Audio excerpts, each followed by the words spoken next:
Chapter 12, we take a look at the President. The office of the presidency in the United States, combining as it does the functions of chief of state and chief executive, was unique at the time of its creation. Framers of the Constitution were divided over whether the president should be a weak or a strong executive.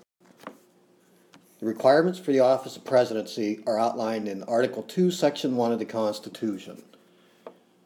Some of those requirements: natural-born citizen, has to be 35 years old. Natural-born citizen has to be 35 years old. President has many roles. Chief executive. He has the powers of appointment and removal. One thing that's important to know, his powers to appoint workers in the federal bureaucracy is constrained by the civil service system.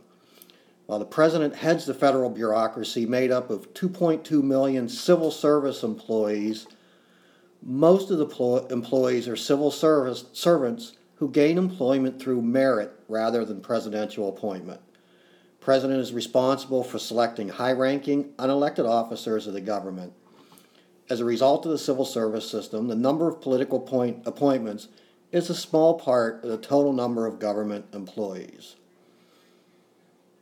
This means about 2.85 million federal employees owe no allegiance to the president. As commander-in-chief, the president is the ultimate decision maker in military matters. That's an important concept for your quiz.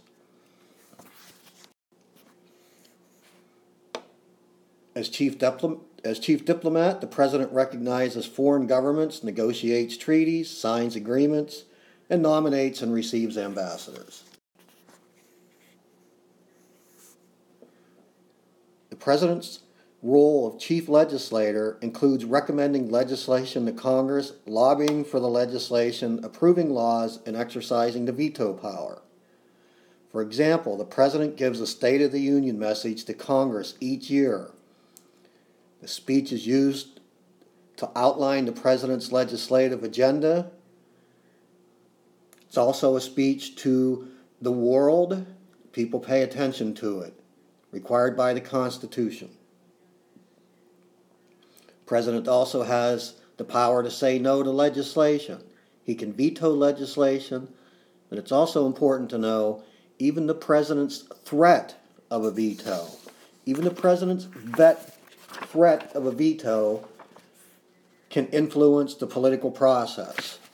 If the president says, if you send me a bill, I'll veto it, that gives him significant influence over Congress and legislation.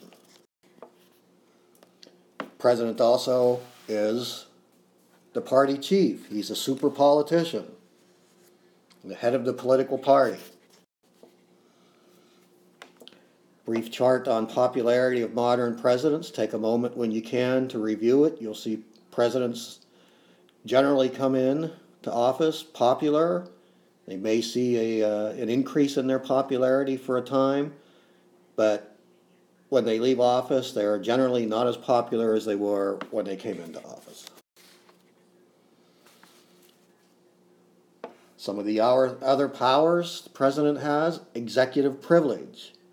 Executive privilege, that involves the ability of the president and executive branch officials to withhold certain information from Congress and the courts.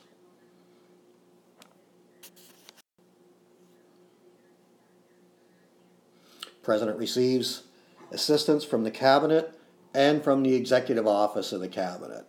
Cabinet members are heads of agencies appointed by the president. You see the term kitchen cabinet. Those aren't elected officials, they aren't appointed officials, but kitchen cabinets are people the president trusts and can go to for advice. Here you see the executive organization of the White House. You have the White House, the Chief of Staff, Military Office, Office of Management and Budget, and National Security Council. Vice President is the constitutional officer assigned to preside over the Senate and to assume the presidency in the event of the death, resignation, removal, or disability of the president. When the president becomes incapacitated, The 25th Amendment, passed in 1967, has established procedures followed in the case of presidential incapacity. And here's the line of succession to the presidency that's spelled out. Vice President is first in line, then the Speaker of the House, Senate President Pro Tem, Secretary of State, and down the list. That's your video lecture for this chapter. Please use this video as well as your study guide to prepare for this week's quiz. Thank you.